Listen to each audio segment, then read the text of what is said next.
Welcome to McDougall. On this show, legendary singer Grace Slick will tell you things about animals that I dare you to ignore. Hello, I'm Wayne Judd. And now, here with a free prescription for your mind, Dr. John.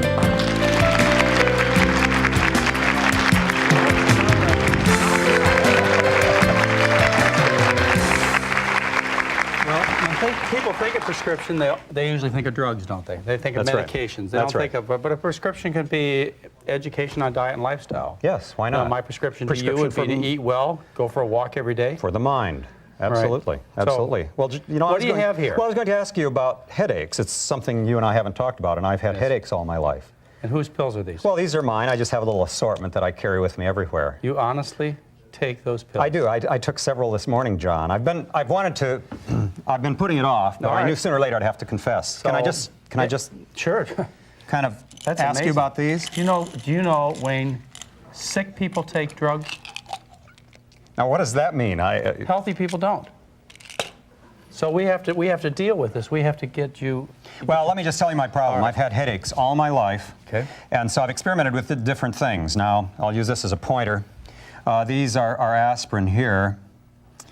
These are, what is the generic for Excedrin? Acetaminophen is what it's called. Acetaminophen. But Excedrin is usually if it's more than two syllables, I have trouble with it. Also, unless it's aspirin-free. Okay. And then here is a product that's over the counter now called Aleve. Okay, that would be a naproxen, I believe. Naproxen, yeah, yeah. And so those are non-steroidal anti-inflammatories like Advil. Right, yeah. Exactly. Okay, and this is ibuprofen here, of course. Again, like Advil. So you got a couple of those. These are still kind of left over from before. I had a physician once prescribed this. This is amitriptyline. Oh, that's an antidepressant. Yeah, I know it is. Because this show really has been getting to you, huh? No, his point was that this as I understand. They give it for headaches. people with chronic pain. For headaches, yeah, right. and it kind of helps. Now, these here are the word silver appears on them. They're big, and you take them after you're 50. You know what those are, don't you? They're vitamins. Okay. Okay. Well, anyway, there's other stuff. And you have Imitrex, which is well, what I did is I have sumatriptan in case all else fails. I can actually give myself a shot. All right, but let me ask you. I mean, it's a handy little thing. Are you still getting migraine headaches? No, I'm actually not getting migraines anymore. But what was the difference? Well, the difference is that they're easier to kill if they come along. No, what made the difference for you not getting migraines now as opposed to 3 months ago? I don't know, unless it's the diet. Would that make a difference? You changed your diet. I did change my diet. Migraine headache sufferers, when you look at it from the point of view of food allergy, you get a 70 to 90% relief of migraine headaches in people. And this is published in the scientific literature. Now, the most common cause of food allergy is dairy protein, and then it would be eggs. And some people are intolerant to certain vegetable proteins, but usually it's the dairy and the eggs that if you get off those, many people who suffer from migraines get relief.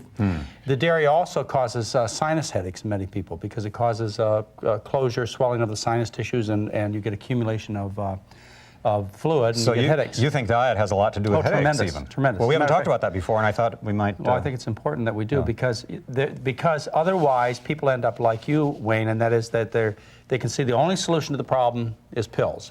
But actually, diet and lifestyle. Now, diet is a very, very important one, but let's not miss a couple other things. Caffeine is very important. To do or not to do? Well, people can get headaches from drinking caffeine, but most of the time they come from withdrawal from caffeine. Okay. And that can happen. Say you have a cup of coffee in the morning, then late in the evening you may go through withdrawal. Or on the weekend you may drink less coffee than you do during the weekdays, and so you have withdrawal and you get headaches. And of course, every serious alcohol drinker knows about the association between alcohol, a hangover, and headaches. Yes. And so there are lots of things that people have the potential to control. And so before you say, you know, I'm just a headache sufferer and there's nothing that I can do about it, I mean, consider your diet and also your beverages, and cigarette smoke would be another one that people may get headaches from, the carbon monoxide. But I'd like to ask you a question. I think, for example, one of the reasons I take pills is not because I have headaches, and this is going to sound a little silly, but... Preventive, right? Well, yeah. You know, you talk about people being afraid of cancer, people being afraid of prostate, people being worried about heart disease. Yeah, but these things have serious side effects. Yeah. Well, my point is that I'm afraid, my greatest fear medically is the headache, the debilitating headache. And so I do this as a preventive. Have you ever considered that since you've changed your diet, that maybe you won't get a headache? I ought to try to go cold? You ought to do a test. You ought to do a test. You ought to see if you can live without the pills. Would there be some? Because these pills have serious side effects. Okay, They're associated with, well, for example, Tylenol And a little bit more than recommended doses can cause liver problems in people. Tylenol can cause kidney problems in people. Aspirin has been associated with kidney problems, with intestinal bleeding. Your non-steroidal anti-inflammatories, like the ones we mentioned here, are associated with very serious stomach distress. Stomach and problems. I know my problems. stomach is distressed. This morning I took one of these, and I took one of these, and I Wayne, took one I think of since you've these, made that and one of bold- these. I took 4 pills this morning. I think since you've made that bold step, and besides the fact since you're associated with me, you owe yourself the big test. See if you can live without the drugs. This is you can do it. You can do it. No question about it. Well, thank you, John. Yes, and when we come back, we're going to be with Grace Slick, and it's going to be a great, great segment. So I look forward to it.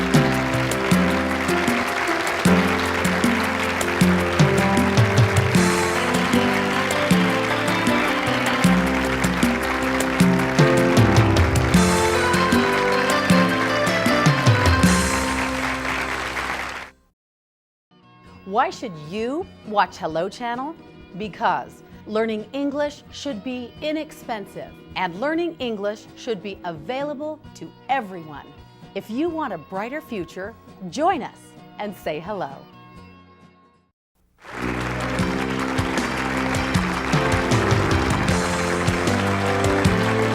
And welcome back. We have with us Grace Slick. She was with the Jefferson Airplane. Are you doing any performing these days?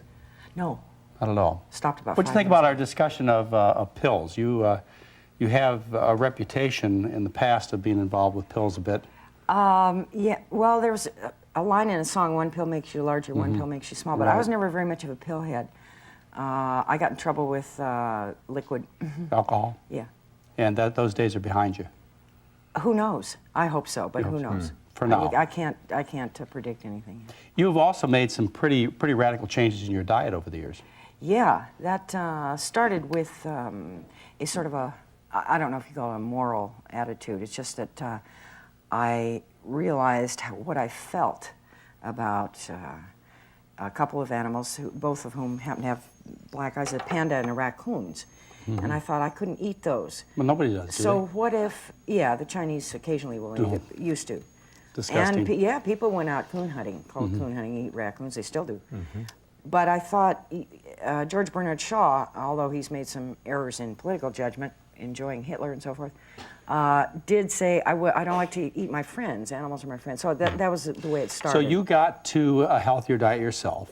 Through the animals. Through the animals. You know, Then I so many started- people do that. Then I started studying biomedical research and realized that it's healthy for us to not eat any animal products, and we aren't built to eat. We aren't carnivores. Yeah, but your main concern would be for the other creatures, not the human beings. I mean, It that's how was. it was, but now you care about We're selfish. Now Yes. I sort of care about myself. I have. Well, Grace, I don't think that's I have unusual. dairy slips, and you were just talking about something that's very interesting because I've got a THC, or they call it THJ, or whatever they call it, jaw. temporomandibular Yeah. joint. And you were mentioning the sinuses getting. Would dairy have anything to do with that? You know, Because I haven't about noticed. 60% of the people that come to my program at St. Helena Hospital have postnasal drip, sinus trouble, headaches.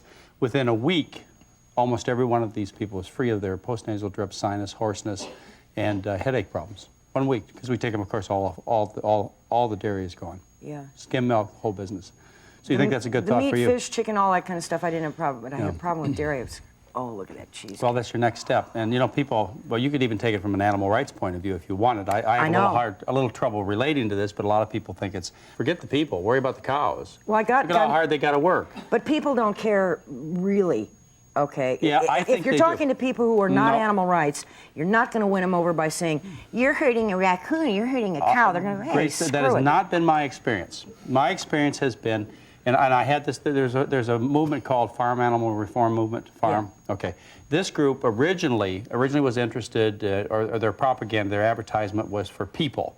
You know, let's eat a vegetarian diet to save people's lives. They didn't get any donations at all, no support. They became the Farm Animal Reform Group, and they can hardly open the envelopes fast enough from the donations. From an animal standpoint, Yes, huh? I think more people get to vegetarian eating through concern for animals than get there for concern for their own selves. I believe Really? it. Yeah, and of course, that's not my perspective. I try and get people to healthy eating because I want them to be concerned about themselves and their spouses and children. But people just love animals, so I think what you're doing is going to bring a lot more people to their senses than what I'm doing. Yeah, my daughter did it that way. She looked at a picture of a pig, and it says, "Does your food have a face?" And she just stopped, bam, like that. No dairy, no nothing. This is years ago. Right. She's better at it than I am. I still go. I'm really self-willed, so if I like something, by God, it's it's one of those moron attitudes that'll get you in trouble, and usually does. And I can confirm what you've said, because in my case, I've only been a vegetarian for maybe 5 months. When I thought I would be a vegetarian at one time in my life, or along through life, I always thought it would not be for my health, because I was healthy. But breeding to kill was something that I took seriously, and it bothered me for many, many years. Growing up on a farm and butchering animals and so on, I was used to it at that time, but the longer I lived, the more the concept of breeding to kill didn't seem like a very humane or good way to live. I think the American Indians have a take on that as far as meat eating, which they do irregularly. And somebody, I was talking earlier, what's the culprit? A refrigerator. People could not keep meat. They could not keep dairy. And the only people who are dying of the stuff we're dying of now were very wealthy. They could send out somebody to go kill a deer for them. They send out somebody to go milk the cow. But the poor people have always died of viral diseases, not 100%, but for the most part. And the rich people die of excess. And it's still kind of that way. But now more people have access to rich people's food, meaning meat and dairy. And it's like Dr. Neil Bernard said, I've never pulled any broccoli out of anyone's arteries. And it's real easy. If you think You ought to see the fat. Oh, I saw one of those videotapes of a guy pulling, and it looks like a snot yellow worm about this long out of a guy's arteries. This is just dairy products. Anybody want to give up dairy products? Well, if you think about it, people I'm have... sorry, this is not that kind of show, is it? It is. It's that kind of show.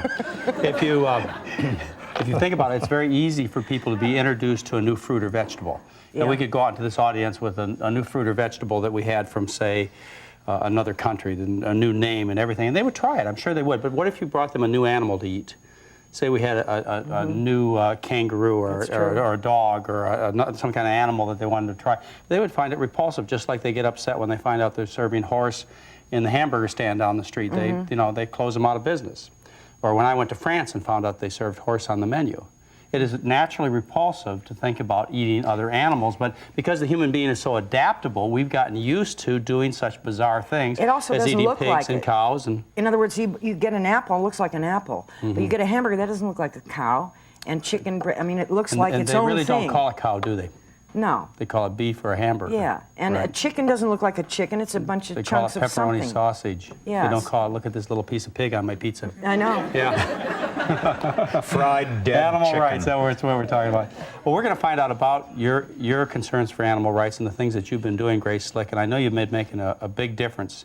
And it's great that you've got your name out there and you're converting people and getting their interest. And we'll be back in just a moment with Grace Slick.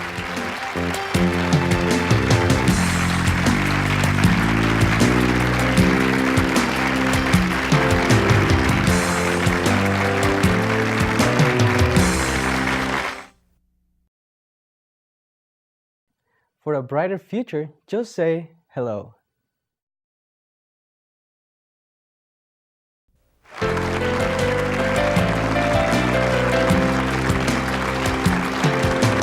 Welcome back. I'm with a woman who has no trouble getting attention and publicity, and that's Grace Slick. You're in the news all the time. Do you want to elaborate? Forget it. No, everybody knows the stories, Grace. But with your publicity, you've turned it around to something that's nonprofit, and that's your concern to help with animal rights and experimentation. Is that correct? I mean, that's one of your big things, right? You don't want us to do animal experiments. Well, experiments on animals for human good is the way. When you say you don't want us, what do you mean? Us medical doctors, us guys. Butting heads with the medical community. That's right. I still do think of myself as a real doctor, even though I'm a renegade. But since the systems on animals are different from our systems, and my system is different from yours, it's that tricky. Why spend that much money on something that has such... So you feel the results are irrelevant, and you know you'd get great argument. Have you been on shows where... In other words, let's separate morality from science. let's say it doesn't matter. Let's Sure, say they forget don't the- have souls. sure, They you don't. don't All care. that. You don't all care that about the souls animal have. rights. You just want a kid. Their construction is different. In other words, you would not put bananas into your Mercedes, would you? I don't have Because it is built to any eat. idea what that has to do with it, but go ahead. Because animals are different. They have different metabolism. They're quadrupeds. Like I talked to this guy who was studying hip replacement by using greyhounds. That's a quadruped. We're bipeds. What are you going to learn on something where the back, our backs are always going out because we're bipeds, and that's a lot of weight to carry in a different way. Do you think always, under all circumstances, animal research has been useless or could have been done better without animals? That's always the question, and I think, is it always better to Or do you brush think your we ought to teeth just at be, 8? or do you think we ought to just be more discriminate about it and make sure that we don't do experiments that really don't end up bettering humankind? But how can you know before you start? So wouldn't Well, it be there more... are things that would be quite obvious. Let me put it this way then. Wouldn't it be more cost effective and wouldn't you indeed save a lot more lives if you were to promote, with the same amount of money that goes into biomedical research, prevention? In other words, you stop it before Oh, well, it happens. prevention doesn't pay any money. We can't do that. Rather than putting- doctors can't make money I on know. prevention. Neither can drug companies. Forget it, Grace. It's a waste. Why slit your finger and then put a Band-Aid on Well, it? you know, Why not slit the finger? You don't have to worry about the Band-Aid. Now you're getting too logical. That's not like you. I do understand. I do understand the concern, and you know, I've had a chance to talk to a lot of people who are concerned that we do experiments on animals that are unnecessary. I remember when I went through medical school, and back in those days, I thought a lot different than I do now. But we had to do surgery on dogs, and now that I look at it, it was complete waste of a dog. And I learned And nothing of your time, of and my your time, mind. right? And I did find it even disgusting then, but I can see where there are many circumstances where it's not worth the expense of an animal's life and the suffering of an animal's life for educational purposes, and also experimentation. I have no problem with that at all. I think the only question I still do have in my mind is can we extend that to always? And I know that you are convinced it's always. Well, I think if, because I've done shows with this gentleman before, if people were to pick up what you're saying about how to eat and how to live and so forth, you wouldn't need that stuff anyway. Well, listen, we'd save so many lives. We'd have to invent new diseases, get rid of all the people, right? So, Yeah. Hey, Wayne, do we have any questions from the audience? I think we do. I think we have a few questions we'll take from the audience at this time. And people respond real well to you, don't they? I mean, in terms of... if they don't have blue uniforms on, they generally respond to me. No, you don't do well with those, yes. We have a question from a gentleman here.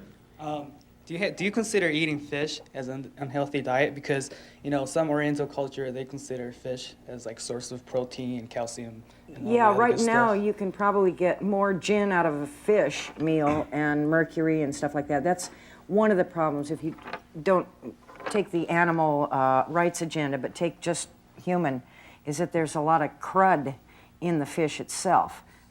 That would be from that point of view. So That's a problem do you with categorize fish. fish to the same, you know, like, do you put in the category of beef, fish, and chicken all in the same, or? Kind of because of the How about from an toxics. animal, yeah, but how about from an animal rights point of view? Do fish suffer? Yeah. They don't. I've heard fish don't mind getting killed. Is that true? Yeah, that's why you see them going like this on the end of a hook. right. They don't mind that. They're just having fun. I've done commercial salmon fishing. So Why can't men hip go up deep. and just hang out, like, and look at the trees and everything? You know, why do you have to be killing something while you're looking at the trees? I don't get it. You've got a lot of support there. We have another question. Yeah, I was wondering, when you first became a vegetarian, how did that impact, like, your relationships with, like, you know, your family, your friends that weren't vegetarians?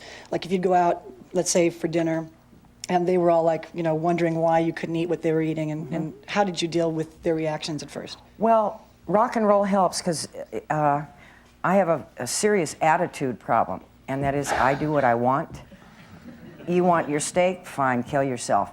I mean, I don't see why, you know, you don't have to worry Yeah, but how about about it. a little kinder answer to her? Like maybe she could tell her, well, as you do in your home, you eat your thing and you let your significant other eat his. Yeah, see, we're And do learning you- all the time. I'm trying Yeah. to learn how to be gracious instead of saying, You're doing better, Grace. That's why they gave you that name. John, we have time, I think, for one more quick question. Yeah. I agree with Grace on the moralistic value about animals, But if you're breeding animals and they grow and they grow, where do we go from there? Yeah, they're a crop. Somebody was mentioning that earlier, one of the fellows backstage, is breeding animals was what made him crazy. The American Indians have gone hunting. In other words, we were talking about the refrigerator being a culprit. If you remove the moral thing, if you eat some animal fat in the form of dairy or animals or something once in a while, it probably isn't going to kill you. We're sort of omnivorous. But But how about just from the moralistic point of breeding view? a sentient being and keeping them packed in and shooting them up with antibiotics which come back to you and hormones which come back to you. I was going to ask you, does that annihilate possibly the way you could use an antibiotic if you keep putting it in there through meat? In other words, you're negating when you really need an antibiotic. Too complicated for me, Grace. We're going to have to take a little break, and I'll have to think about this. And we'll be right back with Grace Slick.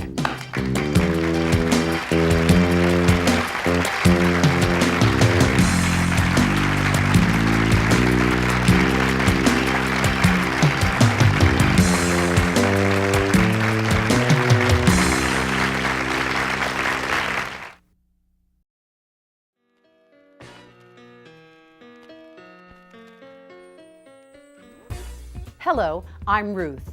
Learning to speak English can change your life.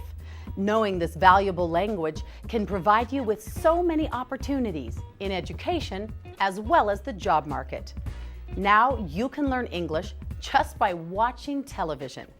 Introducing Hello Channel, a channel designed to help you learn English right in your own home. You can choose from Hello Channel's classroom programming, or you can watch great entertainment. All of it will teach you how to speak English. Hello Channel offers programs on every level, so you'll find something exactly right for you. Start today to build success by learning English. For a brighter future, say hello.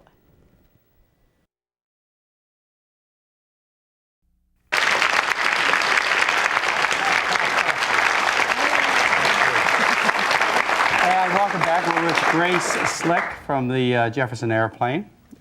Long time ago. But that's how they know you, except That's if they okay. read the newspapers. Then they know you from other things That's that we all won't talk about. People get to healthier eating several ways. They get there for concern for the environment, which is good. They get there for concern of animal rights, which is your issue, which I have great respect for. Or they get there like I've been trying to preach for a long time, and that's concern for human beings. Selfish is okay. You want to live better, live longer? Right. Why not? Yeah. The accomplishment is the same, and that is we have less slaughter of animals, no matter how you get here. Yeah, that's true. And you don't worry about the economics of the people you're making life difficult for. I mean, those that grow the animals. Exactly. I feel as sorry for them as I feel for the people who grow tobacco. All right? I mean, what else can I say? It's a dying industry. There are other industries to get into, and why should somebody eat a diet where you get breast cancer, your kids die from childhood diabetes? I mean, it just makes no sense at all. No, sorry, Wayne, I will not buy that excuse. All right. Grace, you're doing absolutely wonderful work, and I Well, we're applaud you for it. all in this together. We really are. I really applaud you Great for it. having you on the show. Thank you. Thank you. You're doing a wonderful job. Just keep it up, and let everybody know about it. And thank you very much for being with us, and look forward to seeing you soon. Bye-bye.